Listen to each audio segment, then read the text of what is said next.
On the latest episode of BCC, The Other Side. Comedian and BCC godmother Jen Kirkman joins us for a TV club discussion about Showtime's new 4-part docuseries, UFO.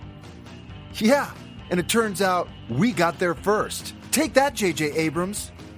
To listen, go to patreon.com/BigfootCollectorsClub.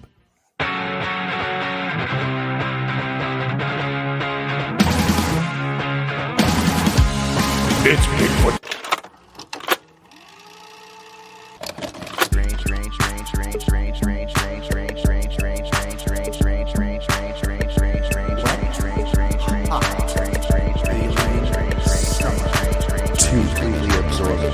Bigfoot Collectors Club presents Red Hot Alien Summer 2 Summer Abduction.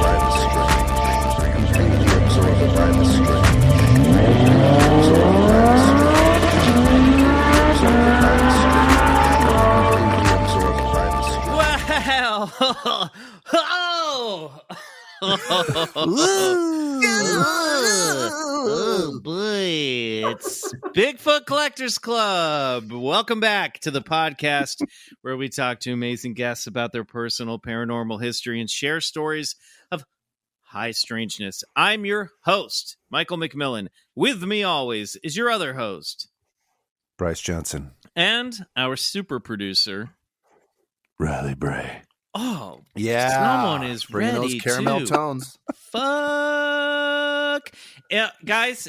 Summer, Your ear hole. Yeah. No, I don't want to. That's No, even maybe worse. I just want to cuddle. I just want to Okay. cuddle your ear hole. Okay. That's Cuddle. right. You know what? You know where cuddling Jeez. leads, baby.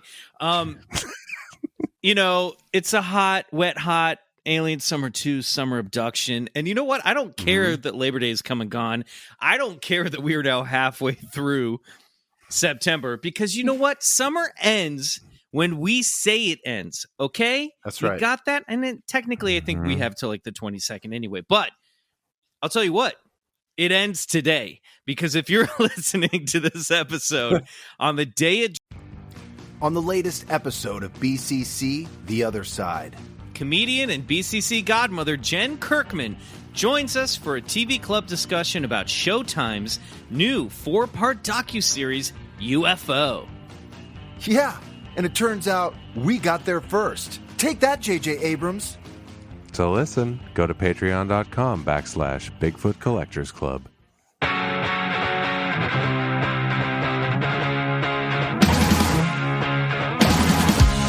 It's Bigfoot.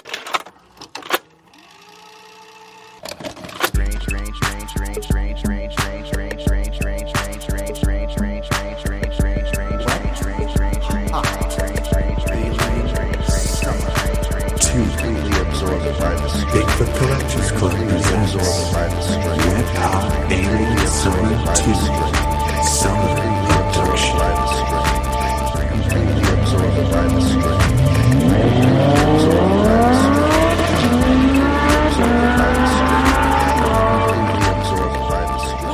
Well,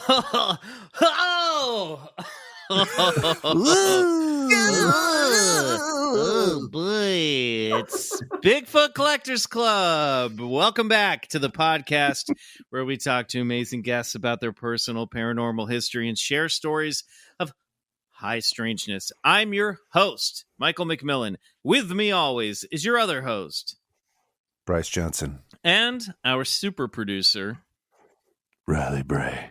Oh, Yeah, someone is bringing ready those caramel to tones. fuck yeah, guys. Summer, Your summer, ear hole. yeah. No, I don't want to. That's No, even maybe worse. I just want to cuddle. I just want Okay. to cuddle your ear hole. Okay. That's Cuddle. You know what? You know where cuddling Jeez. leads, baby.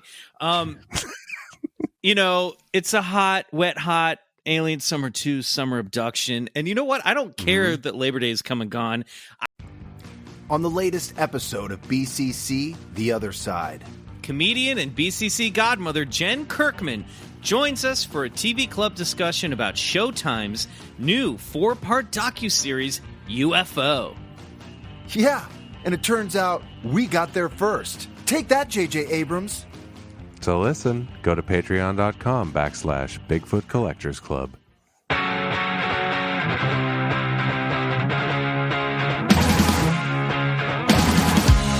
It's Bigfoot.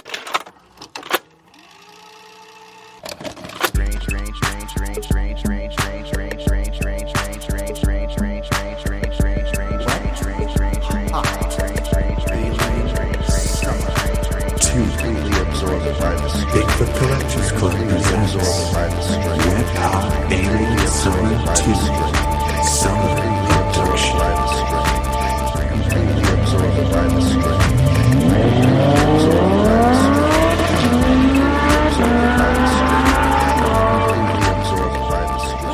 Well,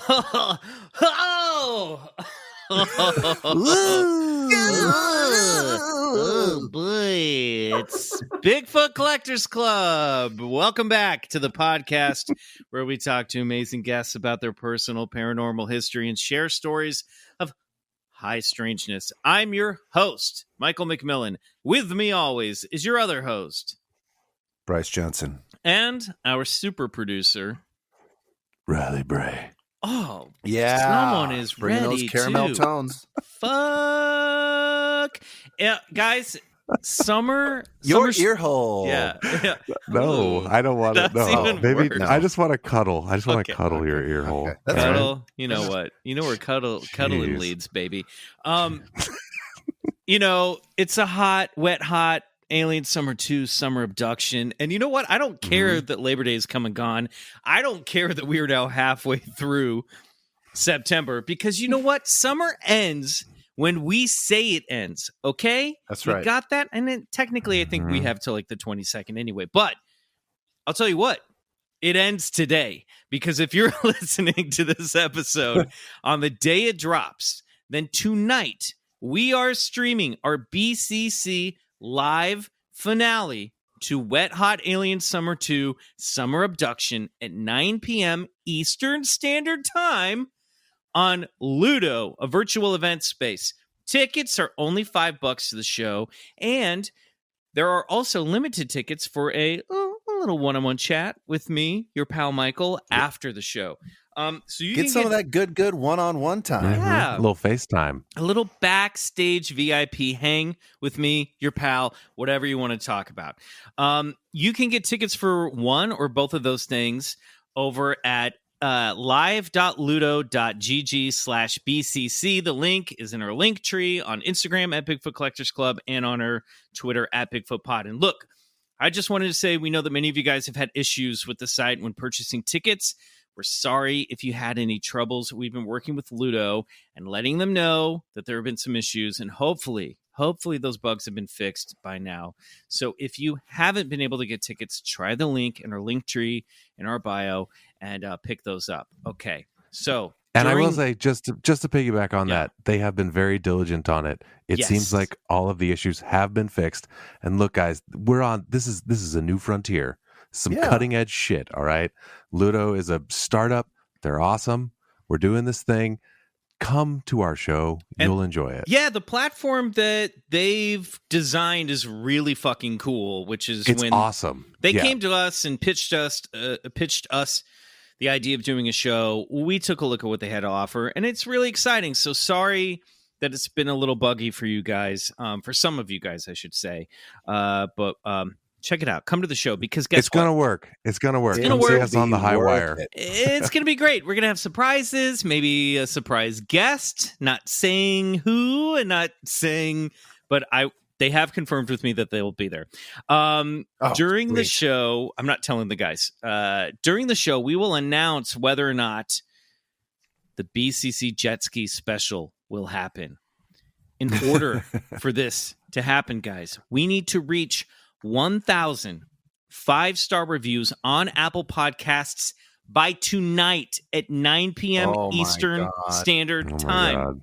As of this recording, just a week away from that deadline, we are at 918 5-star reviews. Ah! So it's like totally possible. This Yeah. could happen. Only What? 82 reviews away from making this happen.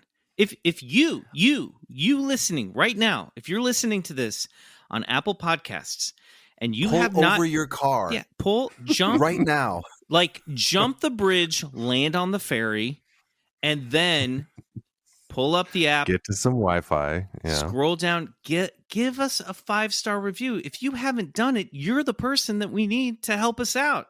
Head over there. Wow. And if you do, we might read it. Let's make magic. Yeah, we might read your magic, like this review that Bryce has. This is my mom's favorite podcast, says Pappy Rowe. 5 stars. Her and I have both been listening since episode 1. Tune in every week. I do. Pretty sure she's obsessed with Bryce. Ooh, keep doing what you're doing, or Nice. Canada's lake monster Ogopogo will come for you. Family. Aw, thank you, Pappy. That's Whoa. amazing. That's all you got to do. Just leave a little 5-star review like that. Moms love Bryce. Just go give us 5 stars and write. All you got to write is Moms love Bryce. Okay, That'll do it. All you got to do. Moms love Bryce. Boom. That's your assignment for the week. So the video stream for the live show will only be available during the show itself. Don't pass up on the chance to join us tonight for the Wet Hot Alien Summer 2 Summer Abduction live stream finale on ludo.gg. Speaking of WAS 2, all of our amazing merch is still available on wearecampfire.media. Head over there, smash that shop button, click the link in our bio, and check out all of our amazing offerings. And finally, you can always support the show by subscribing to BCC The Other Side, the parallel dimension to Bigfoot Collectors Club, where a $5 monthly pledge gets you 3 to 5 bonus episodes every month, plus other fun exclusive content and access to our entire catalog of, I think, around 158 episodes now. Wow. We've given you guys free content every week for close to 4 fucking years now. So do yourself a favor by doing us a favor and supporting BCC for once in your life at patreon.com. Get over there. Get over there. Quit screwing around. Patreon.com/BigfootCollectorsClub. Okay, we love you guys.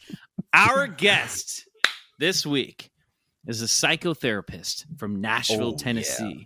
She's not a psychotic therapist. She's a psychotherapist. She's just launched a brand new podcast about dreams and tarot called PSYCHE MAGIC. I got to be a guest on the very first episode.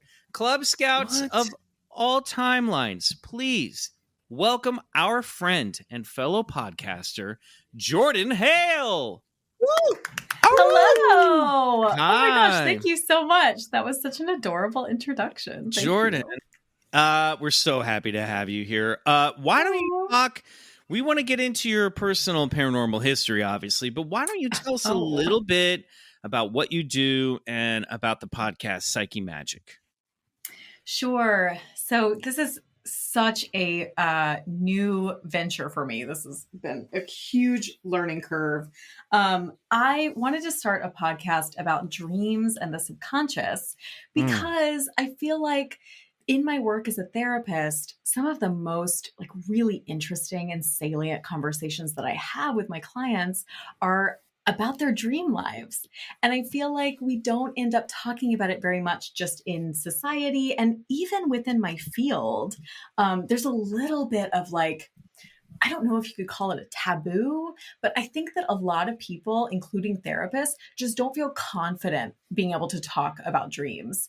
There's such a wave in our field right now towards evidence-based psychotherapies, right? So you've heard about cognitive behavioral therapy and all of these models that can be proven. And yet dreams are foundational to our field. When you think about Carl Jung and Sigmund Freud, they were looking at people's dream lives and taking them seriously. And I just think that we need to get back to that because there's juicy stuff there. Do you think that maybe go ahead. I was just going to ask, is some of the hesitancy there because it feels a little woo-woo? Ethereal. Or I think it just feels a little too intangible, right? Because it is so mysterious. And that's why I call the podcast PSYCHE MAGIC, because I do think that magic can happen in our dreams. But again, people are just a little nervous to kind of skirt those topics, whereas I welcome them. I love talking about things that are mysteries. I love talking about things that we can't explain. I think that... Well, you're in the right place. Exactly. I think it's fascinating.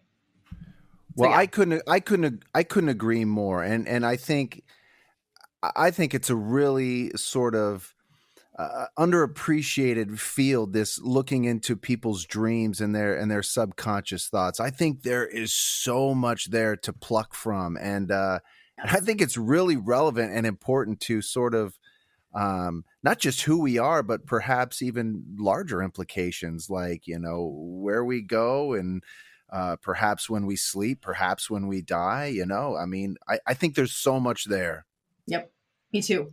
I really I think that a lot of the magic of dreams comes from the fact that there's really like ancient stuff that goes on in our dreams. Like I remember Michael and I were having a conversation about a dream that my husband Daniel had where like there was a snake in our yard and it was attacking me and our dog. And Michael was like, dude, you could have had that dream like centuries ago, like as like a cave person. You know what I mean? Like it would be the same like symbols, the same setup.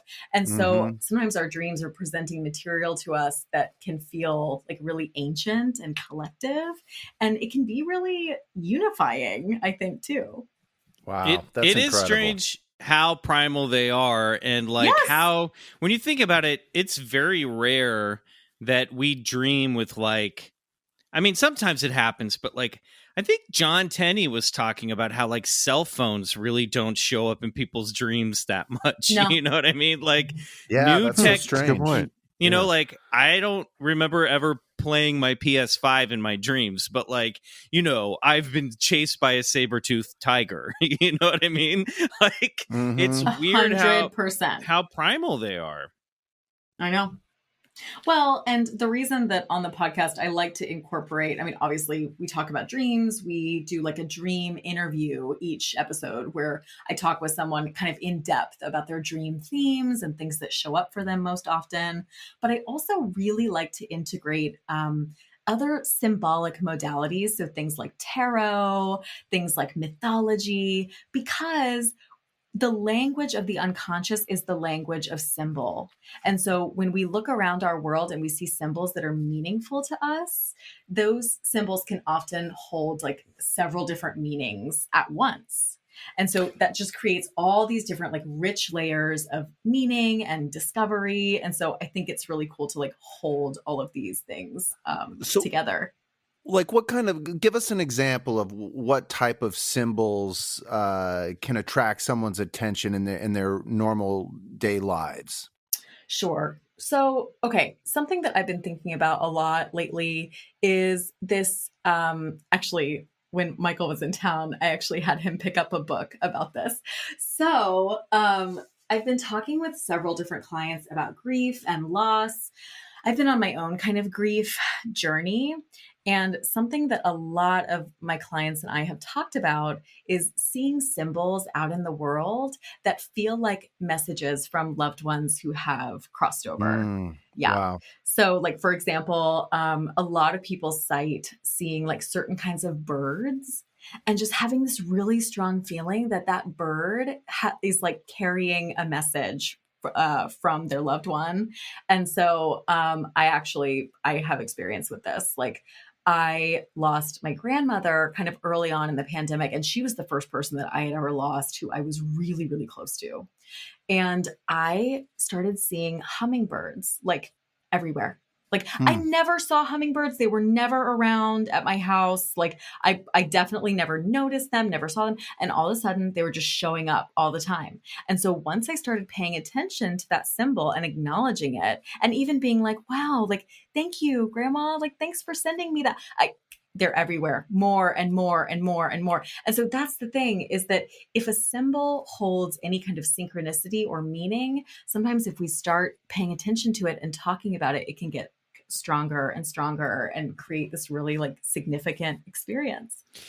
Wow. Yeah, I feel like go ahead, Michael. No, I was just gonna say I feel like we're segueing organically into personal paranormal history here. Yes. But because I had a conversation the other day, speaking of synchronicity, with a friend who, because of the podcast, was like, I feel like I can talk to you about this. And I was like, sure. Nice. And she lost a close friend recently and has been experiencing what she's felt are maybe signs or these synchronicities. And my take on it is, look, that very well may be direct messages from that person. Who's to say? And who's to say it's not? But even if it's not, even if it is a coincidence, you can still find meaning in that coincidence. And I don't think it has to be literal for you to have an emotional response and find meaning in that. If you're okay with looking at the world through a symbolic viewmaster and not feeling embarrassed or ashamed to do that, because we're taught to take everything, literally and on face value. Yes. And I think it's okay to sometimes look, obviously there's a danger going off the deep end with magical thinking, but I think it's okay to look at a plant and go, okay, what is this plant literally? And then what does this plant mean to me symbolically? Yep. And that's the way that I sort of tell clients to look at their dream symbols. Like, okay, what are the layers of meaning here? So does, let's say that somebody has, like a wolf show up in their dream, for example. I would ask them to associate about kind of what their experience and their kind of gut reaction about wolves would be. But then it's also interesting to look at, okay, so historically, like what have wolves represented just in terms of like civilizations and culture? And so like peeling back like the layers of meaning like that, like an onion.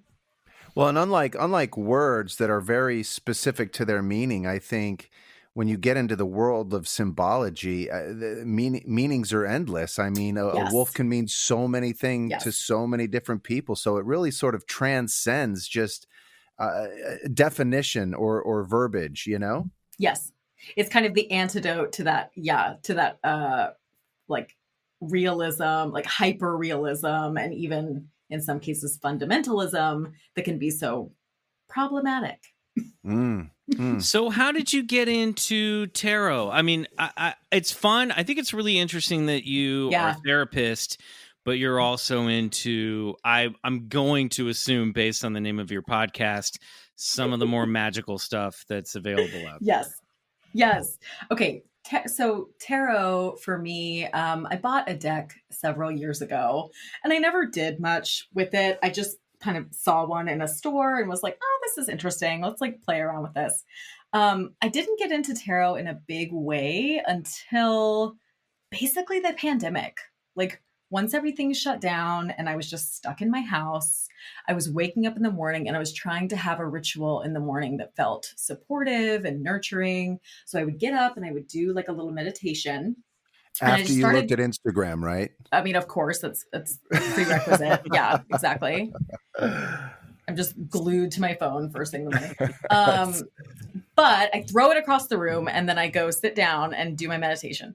And I would just pull a card every day, like just one card, and do that exact process that we were just talking about. So peel back the layers of symbolism on that one card. So the first thing I would do is pull it and I would just look at it and be like, well, I know nothing about this card. What's coming up for me? What am I noticing? What seems meaningful? And so I would have that be one layer. And then I would do a little bit of research, look up kind of the classical meanings and symbols of the card and see if that adds any additional meaning.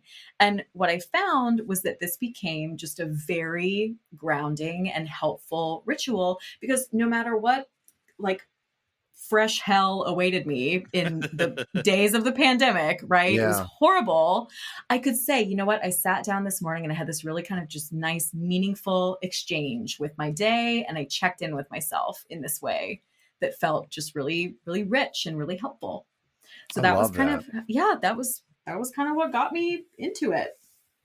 That's and is awesome. It a classic? Is it a standard Rider-Waite That's the tarot one I deck? have. Yep. Yeah. I'm a big fan. I think that Pamela Coleman Smith, who did all the illustrations, is kind of a genius. I think that they're just fantastic. And everything I've read about tarot says that you can basically encapsulate like the entire human experience by going through the entire fool's journey of the deck, which I think is just so beautiful. Wow. What a solid sort of morning routine to just get in touch with not only yourself, but the universe around you. I'm sure Yeah. all of our listeners can relate. My morning routine needs a few adjustments, so I might pick up on that. I really like that. Yeah, I'm definitely a big fan, and there's just something to be said for just making a little bit of space for yourself like that every day. Yeah, even if it's just like 5 minutes. So let's go back a little bit. Is that what therapists like to say, right? Let's go back to your childhood. Let's go back. Let's talk about mommy and daddy. Yeah, let's rewind a little bit. Growing up, was any of this part of your world? Were you aware of ghosts? Have you ever had a strange encounter that you couldn't explain? Like what? Because you're from Texas, correct? Yep. From Texas, grew up in the Bible Belt. Mm-hmm. So I grew up in a fundamentalist Christian home and church.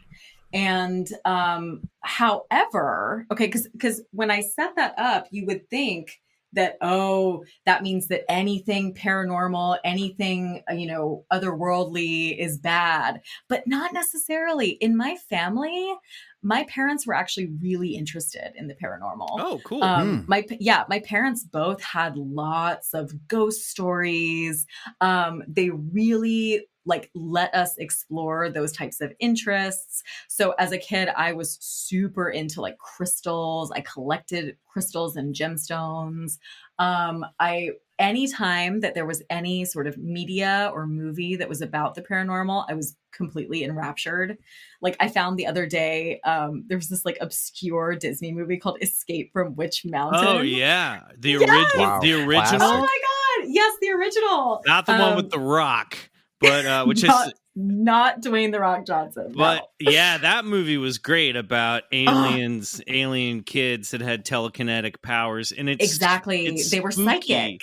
Yeah. Okay, I was transfixed.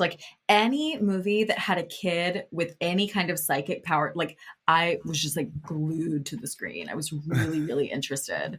And so I definitely felt even though I was raised in this religion that eventually later I came to be somewhat traumatic for me, at least I had the capability to be able to explore a little bit within that. I was not smacked down for being interested in the paranormal. So I definitely went through my phase of kind of deconstructing that religion, moving away from that religion, and just moving more into this realm of just spirituality in general, enjoying being spiritual, enjoying kind of tapping into those aspects of life, but then not needing to make it about any kind of religious framework. I haven't had any really strong paranormal experiences until very recently, actually. Are you able to share? Okay, so yes, I can share to an extent. So these are a couple of experiences that happened while I was in therapy sessions. So of course, I won't share any information about the clients, anything identifying about them, but I will share what happened to me. So this was around my birthday, which was in March of this year. It was my 33rd birthday, and it felt like a big birthday. Jesus Some things year. were shifting. That's a big number. Speaking of symbology, that's a very Jesus year. I know. Yes. In astrology, it's a big year where you kind of come to the culmination of your Saturn return, which was when you were 29 and everything hit the fan. When you're 33, you're kind of taking stock of those lessons that 33 degrees of masonry. That's the highest. 33 vertebrae in your back. It's really a number It's of a thing. Initiation. Yeah, it's a whole thing. Yeah, it's a whole thing. Okay, so turned 33, and I had a couple of experiences back to back. So I would be in a session, just doing my thing, being a therapist, zoned in, and one of my clients would be talking about a loved one who had passed away. And what would happen, it happened the same way both times. So I'd be just listening, and all of a sudden their voice would start to get further away, kind of how they show it in movies where it's it starts to sound like they're in a well. And so their voice would get further away, like audibly.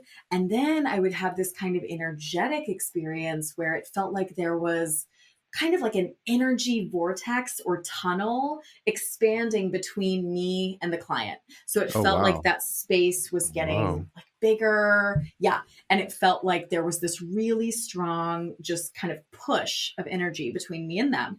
And then I would feel this just strong kind of like fluttering of energy on my left side, like right above my left temple, like right near my head. It would feel, I'm doing this motion with my hand right now where I'm like waving my hand, like right next to my eye, like as if like someone or something was just right there. And the feeling was like having like a weighted blanket of love, like just like weighing down like over me. And so the first time this happened, I kind of freaked out. I was trying to stay with my client and trying to just listen to them. And I had no idea what was happening, but I knew that it was important. I knew that it was significant. So that day I had to cancel my next session. Like I was so freaked out. I had to go home. I had to like put my feet on the ground and just like sit in the yard. Like I just felt so like lightheaded. My energy just felt like so like depleted. Are you sure you didn't just need a banana nut muffin? Oh my God. Sometimes... Seriously. I know. It was wild. Michael, now here's the thing. Michael, come on. Well, here's the thing. Honestly, if it had just been that one day, I might have landed on like that type of explanation, you know? Mm-hmm. But instead, what happened was I went to work the next day, like a good little therapist. And I sat down in my chair and I'm working with a different client. This client starts talking about a loved one who passed away. The exact same thing happened. Whoa. Like the exact same progression of like sensations, everything that I felt, the energy vortex, the feeling on my left side, exactly the same. And this time, the client that I was sitting with was like, I kind of feel like that person is here now. And I was like, me too. I was like, I'm glad you said it because yes. And so ever since then, I've been kind of on this journey of learning more and trying to understand more about mediumship and what it is and how it works. And so it's definitely just opened a new door for me that's been really fascinating to explore. Now, why do you think this is happening? Yeah. Isn't that wild? It is so wild. Why do you think this is happening now? Or have you started to go, oh, I think I've always done this. I just didn't know that's what this was. I have no idea. I really don't think I've always done this. I would love to be able to say like, oh yeah, I was born to that. No, I was not. Like something opened, like something unlocked, something revealed itself to me, like very strategically in those like back-to-back moments. Mm-hmm. And so I don't know how to explain it. I don't know what it is. All I know is that I welcome it. Like I'm honored. And the fact that I just recently lost someone means that it's the first time I've ever been like experimenting with that type of communication, like the symbolic communication that we talked about. And so there might be something else about that too. Like now that I have this kind of guide in the spirit world, if you will. Sure. That could also be kind of like part of what's unlocking this, this journey. But you guys, the more I learn about this stuff, the more that I come to understand. I mean, y'all have had mediums on the show. Like I'm starting to learn and understand that these experiences are not as crazy and outlandish as we think, that more of us might be open to these kinds of things than we realize. Like, it's not necessarily that I'm so special. It's that I somehow spent the whole pandemic, like cultivating this awareness that allowed me to tap into this thing. Like I was just unknowingly like preparing for this. Right. Yeah. Right. I completely agree. I mean, I think a lot of people are more open to these types of phenomenon than they realize. Yeah. And I I do think these types of things can happen spontaneously too. You don't have to be born with it. It could happen early life, midlife, even late life. It's such a strange and interesting phenomenon. If you're interested in mediumship, there's a great book by Leslie Kean is her name. It's called Surviving Death. She's a New York Times writing investigative journalist. She helped break that UFO story on December 17th, but she wrote a book. She just wanted to sort of delve into some of these mysteries like mediums and psychic phenomena, ESP, and sort of what she discovered and had to come to realize. And she came from a very skeptical point of view, but man, she really butted right up against like there being something phenomenal about this mediumship, and that it's real and it's personal. And anyway, I highly recommend that. Yep. I've experienced evidential mediumship, like someone sitting with me and giving me these pieces of information that are so specific and that no one could ever know. And it's a profoundly healing experience. Like, wow. I can't, as a therapist, I can't think of anything that could be more healing than that. You know what I mean? Like I could sit with someone and try to process their grief for years in therapy, or they could sit with someone as a medium and get these pieces of information and get confirmation that their loved one is okay and is looking out for them. I mean, that's the most healing thing. Like, yeah. And I was just thinking too, like you're, sitting in a session with the therapist, if you're in the room with them at least, and obviously like mediumship can happen. Sorry, I'm getting a call. Sorry. Mediumship can happen, over the phone or over Zoom anyway. Yes. But it is sort of like, it's an intimate, therapy is an intimate emotional experience. And in a lot of ways, like it replicates what happens when you go and sit down with the medium, which is like, I've come here for answers. I'm usually in a heightened emotional state. Yes. You know what I mean? So there is something, I'm not saying therapy. You have to be able to hold space for people. Right. And I'm wondering if part of what triggered it is like, you were finally sitting down face to face, one-on-one, practicing your therapy. And then this is like, oh, also this other thing might be able to use that conduit and that energy to bubble up and activate itself. Yeah. Yeah. Who knows how all that stuff works? That's crazy.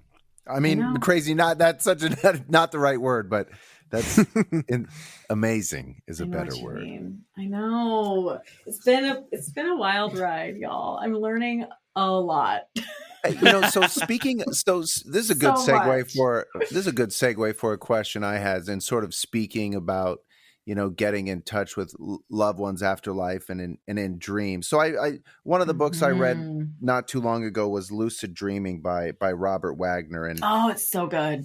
It's such a great book because, I mean, man, it just explores so many out there topics about dreaming. But one thing I highlighted was, so a guy named Tenzin Wangyal, he's a Buddhist meditationer and monk, and he had this idea that the deep practice of lucid dreaming or yoga of dreams could assist one in the intermediate bardo state after physical death. Assuming one had developed sufficient awareness, understanding, and stability of mind through lucid dreaming and dream yoga, one might be able to comprehend the illusory nature of after-death visions and thus avoid another incarnation. And I just wanted to get your thoughts on this. Like, do you think like the dream world is similar to like maybe the experience of what it's like after we die? I mean, do you think there are any similarities there, perhaps? It's like, what an incredible I know, because I actually have heard lucid dreaming referred to as dream yoga in certain cultures. And my understanding is that part of that practice of like cultivating that level of awareness is actually preparing the soul for death and transformation. And what I will say is that I think that part of what we can access both in dreaming life, but also in these kind of episodes where maybe we're between worlds, maybe a loved one shows up.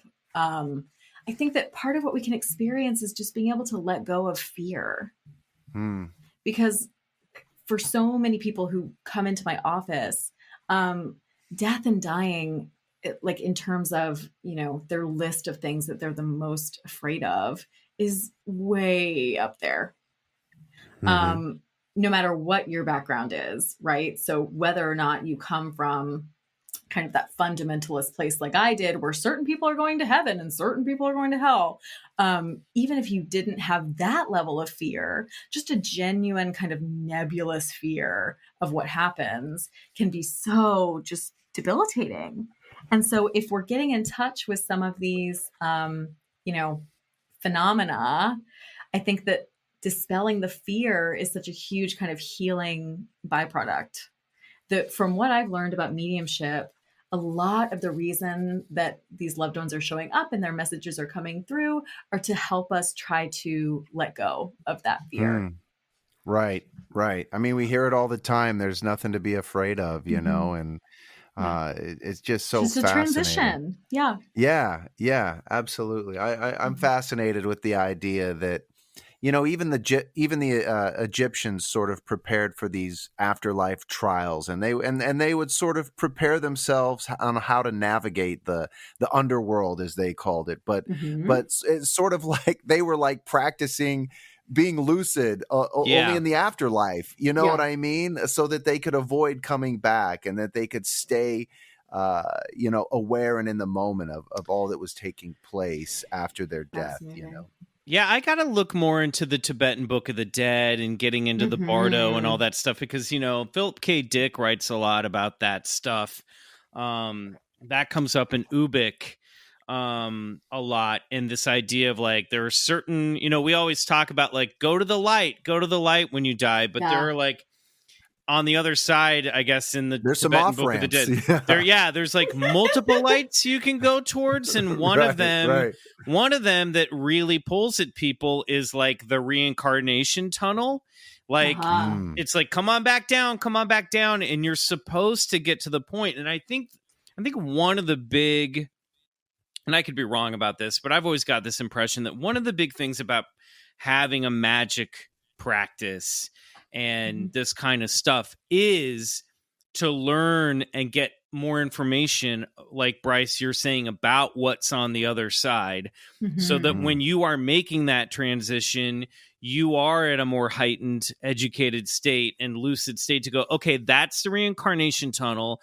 I don't want to do that. The red light, not going there. Red light's not good either, and that one's calling to me too. You kind of like need to stick around and find like the golden light or something else, and you're supposed to head towards that, because that's sort of like, this will graduate you to like the next afterlife, you know, awesome stage of conscious existence. But I don't know enough about it, but that I have heard that, Bryce, you know. Well, I totally get what you're saying, and sort of to compare it to the lucid dreaming thing. It's like, for beginners, when they get their first lucid dream, they get so excited or agitated that they immediately snap out of it. You know, much to their not liking, and so it takes practice to sort of be able to stay into it and to, you know, calm your nerves and to control your emotions, so that you can stay in that dream world for as long as you can, you know? Well, and this is the same thing with mediumship, is that you have to be able to cultivate this calm, receptive state. And so when you're doing a mediumship session and you start to make contact and you start to get a couple of pieces of information, if you get too excited and try to grab onto it too tightly, it'll go away. Right. Well, and so maybe we are accessing these things spontaneously through sleep because we are automatically in that calm, receptive state for once, right? Yep.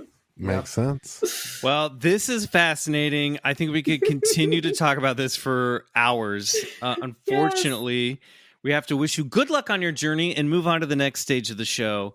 Which is a game that we like to play with all of our guests. I'm going to go down a list of phenomena, Ooh. Rapid fire style. If you're open to it, you're going to say believe it. If you're not open to it, you're going to say bullshit. There's no in between. All right. Okay, if you're open to it, believe it. And then if not, just say bullshit. Okay. Yes. And we can circle back. You know what I mean? When we're done, when we've gone through the list, if there are things you're like, I really want to revisit this and explain.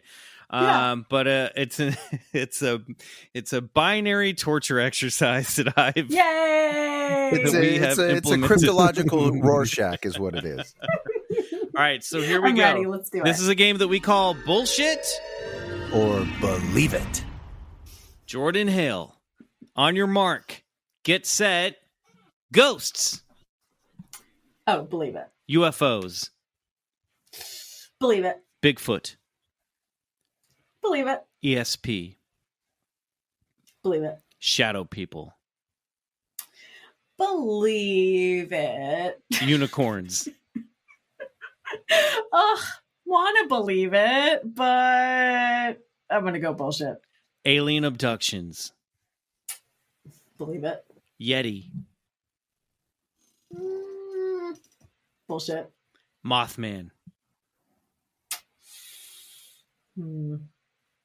Bullshit.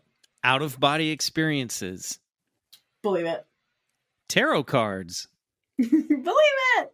demonically possessed dolls, Bullshit. the healing power of crystals, Believe it. an alien spacecraft crashed at Roswell, Oh, believe it. Loch Ness Monster, Bullshit. Atlantis, Bullshit. haunted houses, Believe it. skunk ape. Don't know what that is. Oh, you just unlocked a secret game within the game, Bryce. Get ready. Jersey Devil, Bullshit. the biblical devil, Bullshit.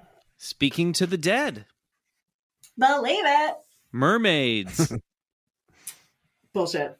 The government is hiding the truth about Sasquatch.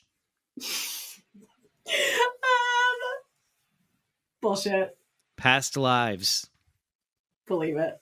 Life on other planets. Believe it. Life after death. Believe it. Well done, Jordan Hale. A heavily believe it trip down Good bullshit job. or believe it list. Yeah, I believe a lot of Anything- stuff, apparently. Shadow people, you were like, Oh, yeah, because so much of the work that I've done is around like dispelling fear of the spirit world and trying to frame some of these experiences in a more neutral stance versus automatically assuming that things are, evil or bad or dark. And so when people talk about shadow people, I often hear it presented in like a very negative context. And I wonder if shadow people could be just something kind of residual, something neutral that we're picking up on instead of automatically something creepy, scary, bad. Right. Nice. Well, actually, Adela Levine, our friend, medium intuitive, says love something her. similar. She says she thinks that the shadow people, generally speaking, are actually like helpful spirits or ancestors, that kind of a situation that are looking in and there to help us. But Nice. look, a creepy shadow with a fedora in your bedroom at night, I get why people are freaked out. I get it too, honestly. I really understand. And I do think that, a lot of the stories that I was presented with as a kid about ghosts were framed in creepy, scary, bad context. And I look back on them now and I'm like, that wasn't necessarily bad. Like maybe that person was just saying what's up. Right. Good point. Okay, so you unlocked a hidden game within the game. I'm just going to give you an advantage here, Bryce, and tell Jordan to just open a new window on your browser. Just have that ready, okay? New window. Okay. Yeah. Okay, so you didn't know what skunk ape was. Mm-mm. So Bryce is going to have 60 seconds to tell you what skunk ape is and make you believe in it. This is a game within a game we call 60 Seconds to Sell Skunk Ape. I'm pulling up the timer. Sweet. Okay. Stopwatch is set. On your mark. Get set, Bryce. Sell skunk ape. Bring, bring. Hi, is Jordan Hale there? This is she. Hi, Jordan. This is Bryce Johnson from the Bigfoot Collectors Club. How are you today? Well, hello. I'm doing great. How are you? Well, I'm fantastic. Look, I don't want to waste a lot of your time. I just wanted to expand your belief system and really open up a world of magic for you. And do you have time to talk? Does that make sense? I'm ready. Let's go. Great. Well, look, I'd love to get you to go ahead and vouch for and believe in Skunk Ape. And if you believe in Bigfoot, which you already do, it's just Florida's Bigfoot. That's all. No more, no less. And a lot of people get confused by the name and Skunk Ape, but it's nothing more than just Florida's Bigfoot. So can I write you down here as a believer? I've got you on my list. You know what? I don't know about that, Bryce. I'm not so sure. I'm not a big fan of Florida. You know what? I'm not a big fan of Florida right now. Why don't I put you on my callback Time is up, Bryce. list? This phone call has gotten disconnected. I gotta ask Jordan, did you buy Skunk Ape? You said Florida, it just turned me off, man. It just really shut me down. Damn. I just couldn't do it. Should have just went southeastern. Should have showed her the picture. All right, we're going to take a I break. was going to say, I'm Googling it now. Google they tell you to Mayaka stick Skunk with the Ape. script, but it just I know doesn't. They tell you. Stick with the script, Bryce. All right, while Jordan is Googling Mayaka Skunk Ape, we're going to take a break. And when we come back, it's time for this week's UFO story of high strangeness.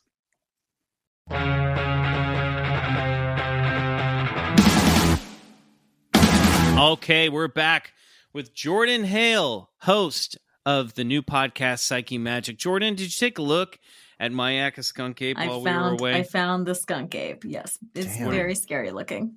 Yeah, what do you think? Fake news or real chews? Because he's got big teeth. You know what I mean? I don't know. I feel like I'm not feeling this. My intuition is just not vibing with this situation. Sorry, Bryce.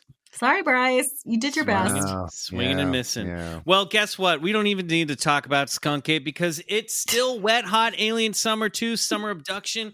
And old Uncle Michael's got one more story of high strangeness for you that I think you're all going to enjoy. This is a topic that I've wanted to get to for a while. It's a huge topic. We really could have devoted a full fucking deep dive to this, and maybe we will in the future.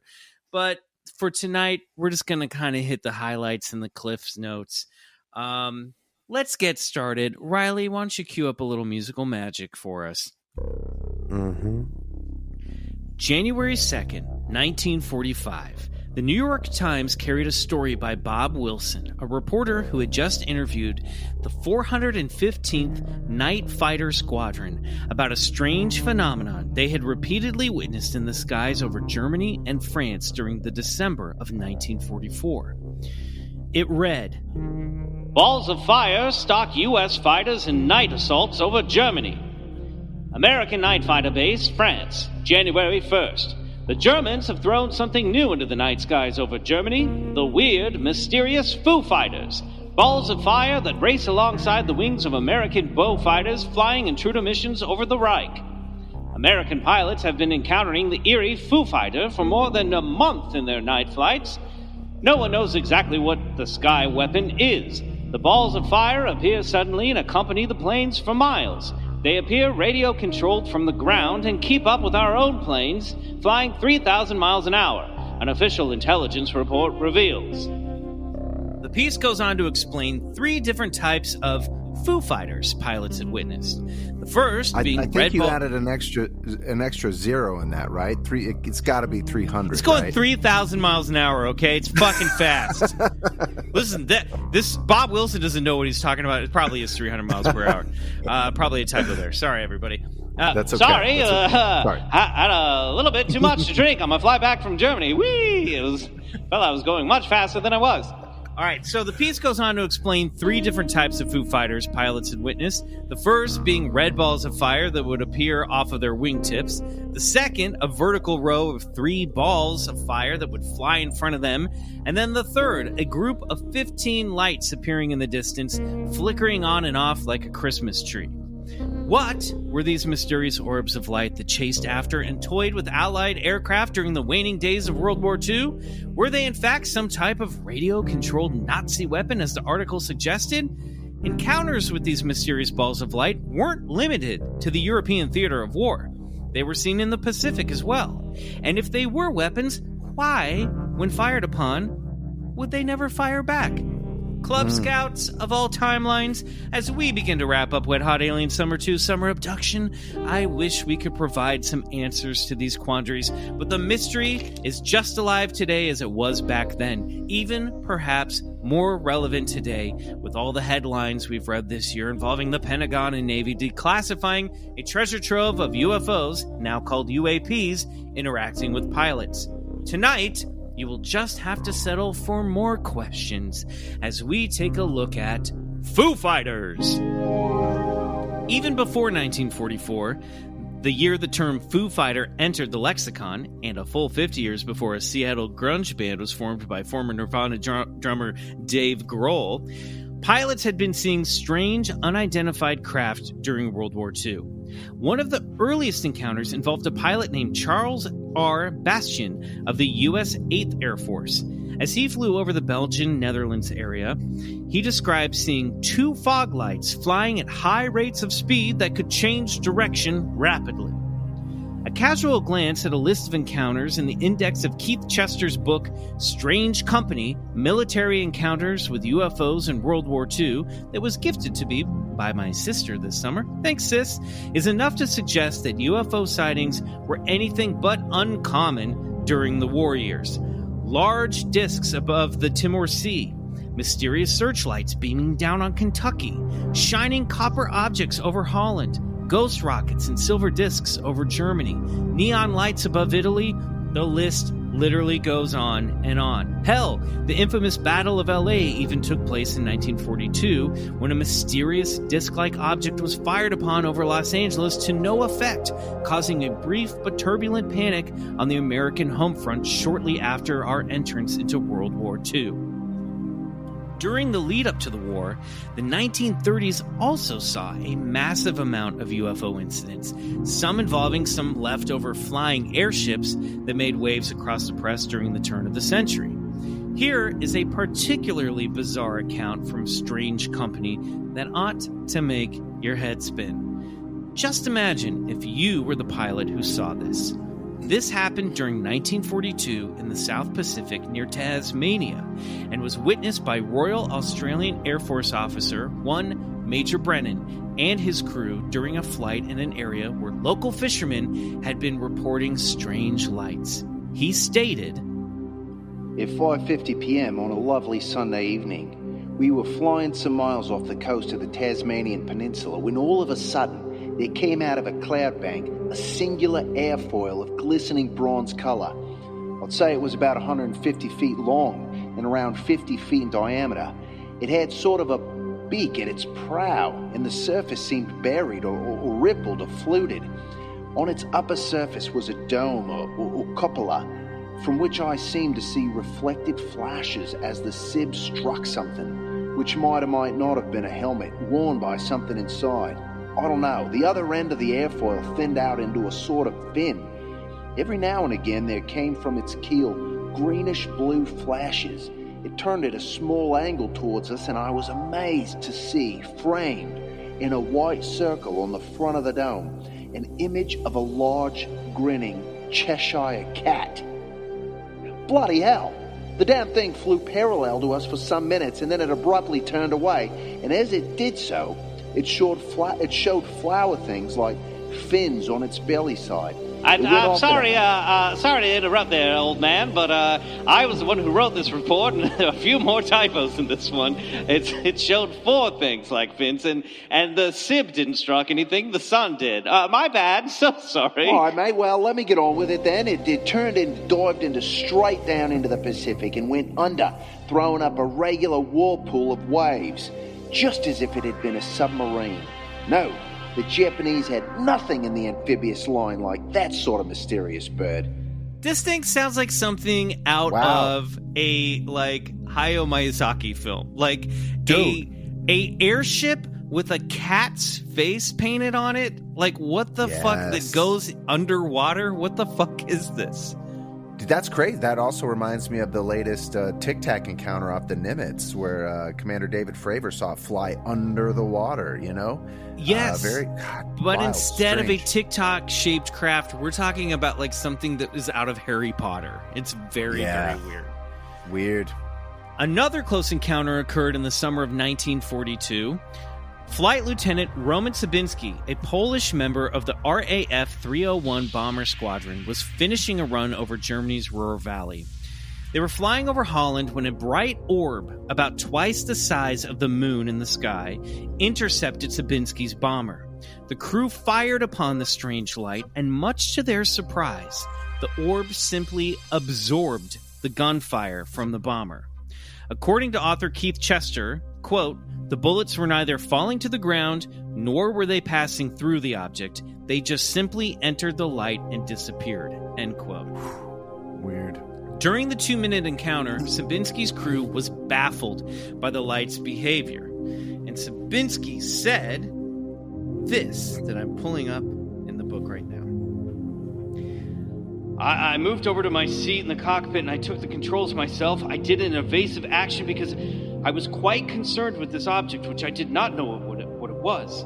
And while I was doing quite violent maneuvers, moving the wings up and down, this object stayed exactly at the extension of the wing, which means you would have to, at that distance, it would develop tremendous speed to catch up and keep formation with my aircraft.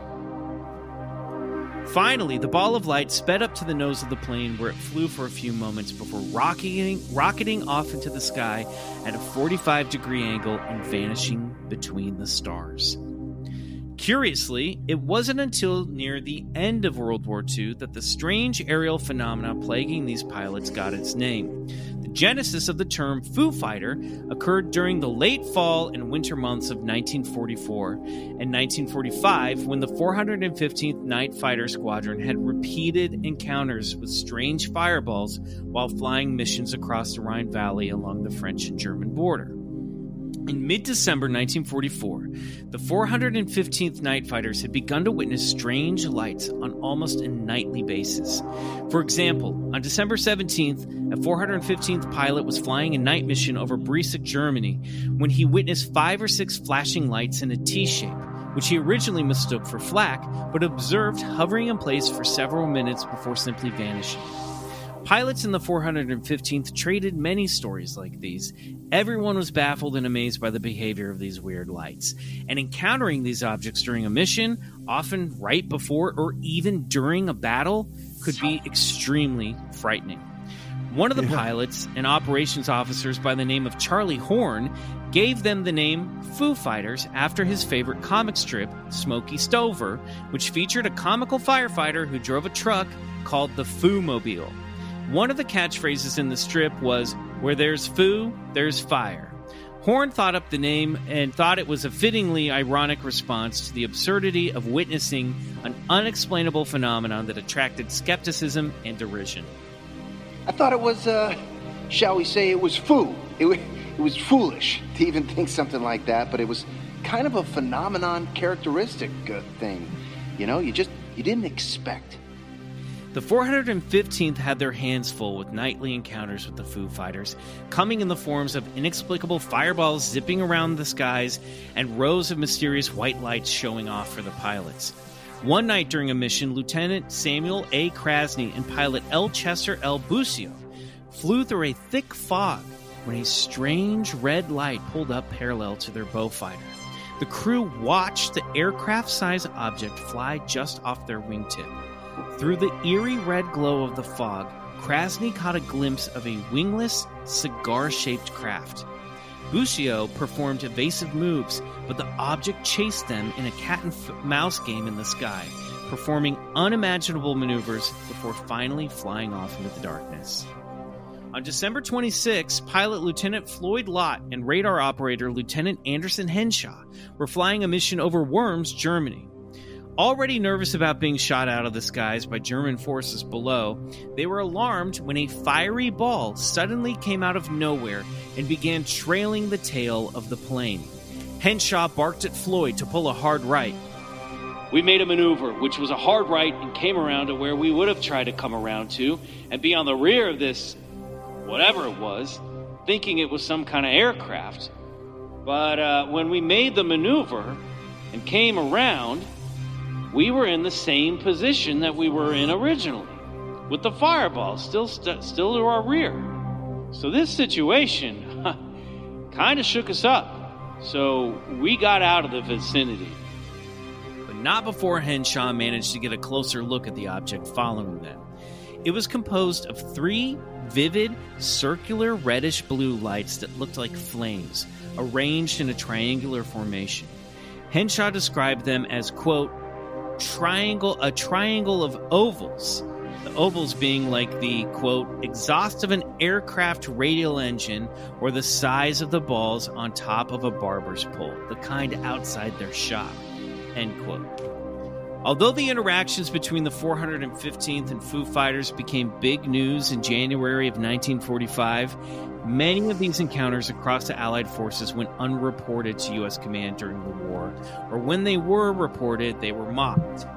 When they were taken seriously, suspicion pointed towards Hitler having some kind of new secret weapon, like the V-2 rocket, for example.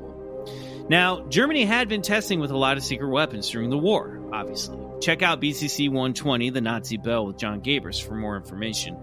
But scientists at the time thought it was unlikely that Foo Fighters were some type of radio-controlled countermeasure to distract or disorient pilots.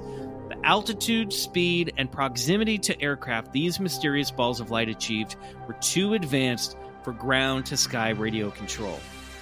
They offered their own explanations, which varied from some type of mysterious magnetic force-guided targeting indicators, St. Elmo's fire, ball lightning, and all much to the chagrin of the pilots fighting the war, who felt like none of these explanations fully categorized the characteristics of what they were witnessing, a phenomena that they felt was controlled by intelligent forces and ultimately non-hostile. In early 1945, G-men from Washington arrived at the 415th Air Base in hopes to catch a glimpse of the Foo Fighters for themselves, although their official business and purpose for being there was never really explained. Try as they might, the government never caught a glimpse of the actual Foo Fighters, and any attempt to explain the phenomena came up short-handed. The 415th, it seemed, was just going to have to adjust and prepare for unexplainable encounters in the night skies. Here's a quote from their training and tactical info from December of 1945. We have encountered a phenomenon which we cannot explain. Crews have been followed by lights that blink on and off, changing colors, etc. The lights come very close and fly formation with our planes. They are agitating and keep the crews on edge when they encounter them, mainly because they cannot explain them. What exactly were these Foo Fighters? For this intrepid armchair ufologist, they are obviously the mid-1940s version of UFOs and are probably related to the phenomena currently discussed in the headlines of 2020 and in documentaries like Showtime's recent UFO. In other words, Foo Fighters is just another term for the same shit people have been seeing in the skies for centuries.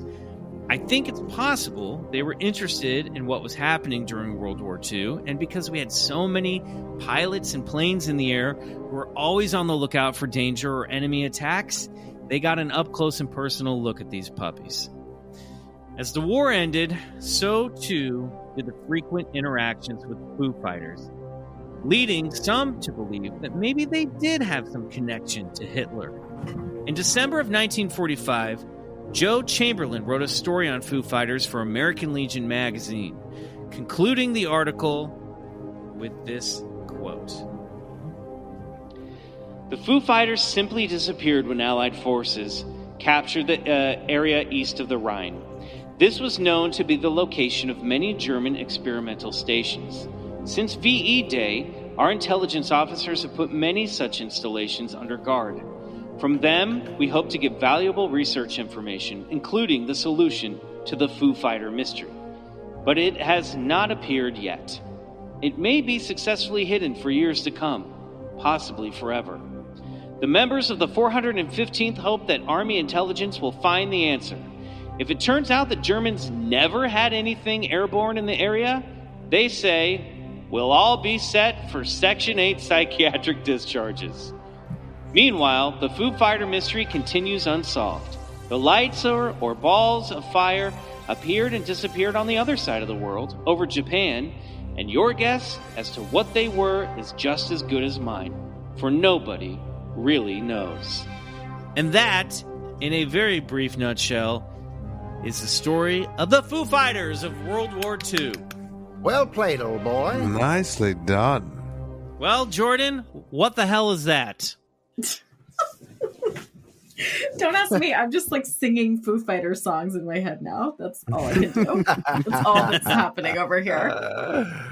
What do you think? Is this some natural phenomenon? Is this some magic? Is this some occult weaponry from the Nazis? Or is this just some UFO zipping around, taking a look at what was going on during World War II?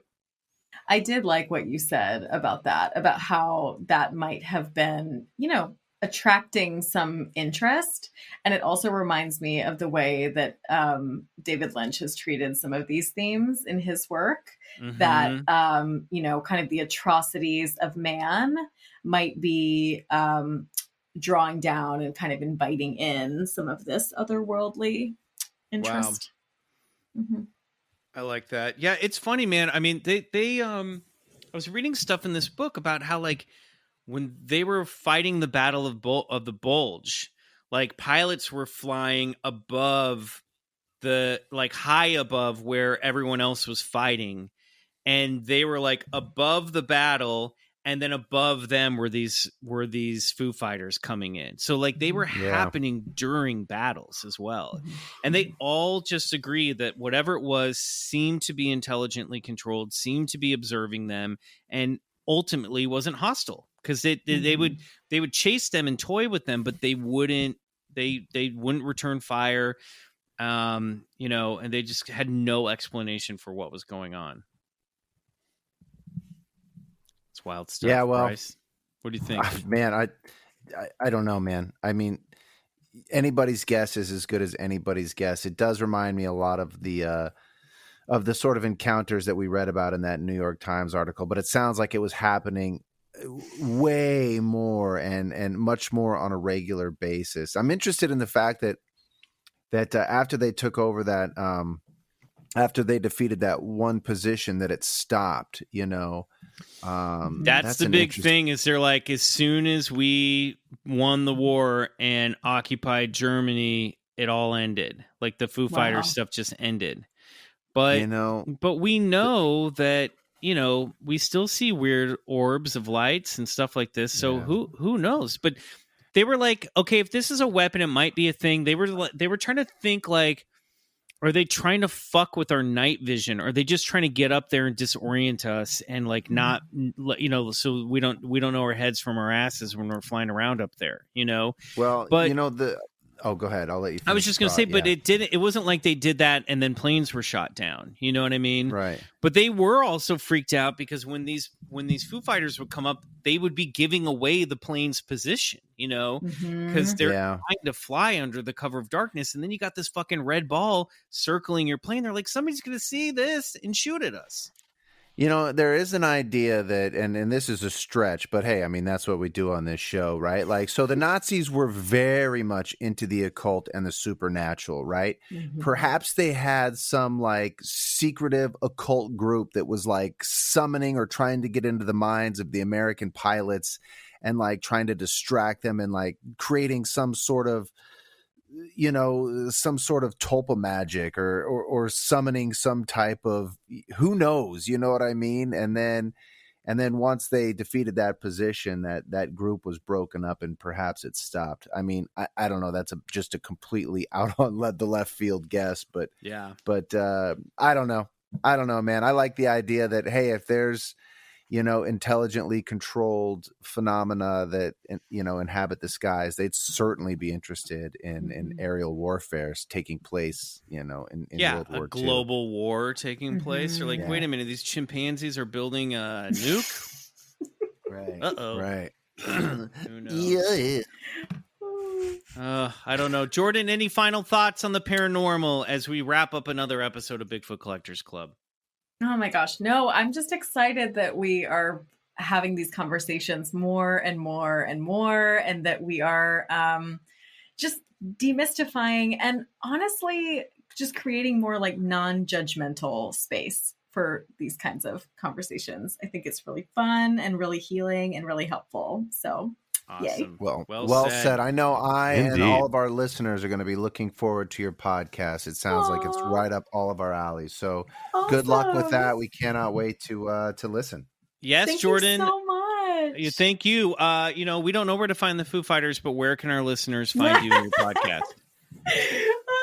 Well, okay, so it is Psyche Magic Podcast. The website is just www.psychemagicpodcast.com. Instagram is psyche_magic. And right now it is on Spotify. It's going to be like slowly rolled out to the other platforms via Anchor, but it is definitely on Spotify as of now. So just search up Psyche Magic. Awesome. I know our listeners will definitely want to check that out. So thank you. Thank you, Jordan, for being on the show. Guys, tonight, 9 p.m. Eastern Standard Time, WASP 2 live finale on Ludo. The link again is live.ludo2use.gg/BCC. You can get tickets still. You can get tickets right up to the beginning of the show. So get those tickets, get those 5-star reviews in so we can announce the BCC Jet Ski special tonight. We'll see you then. Boys, love you, boys. Jordan, thank you again. Thank you so much. Until next week, or until tonight, good night. And go get regressed.